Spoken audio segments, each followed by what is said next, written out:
আজকের এই ভিডিওতে আমরা দেখতে চলেছি কিভাবে ভার্চুয়াল বক্স ইনস্টল করতে হয় অর ডাউনলোড করতে হয় ইন্টারনেট থেকে।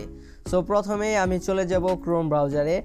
এখানে আসার পর আমি টাইপ করব ভার্চুয়াল বক্স লিখে। আমি ভার্চুয়াল বক্স লিখে সার্চ করার পর এখানে একাধিক ওয়েবসাইট দেখতে পাচ্ছি। আমি প্রথম ওয়েবসাইটটিতে ক্লিক করব।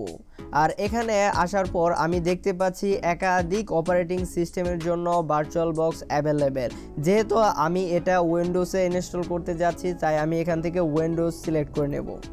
সিলেক্ট করার পর এখানে আমার ইন্টারনেট অনেক হাই, যার কারণে আমি ওকে দেওয়ার সাথে সাথে এটা ডাউনলোড হয়ে গেছে।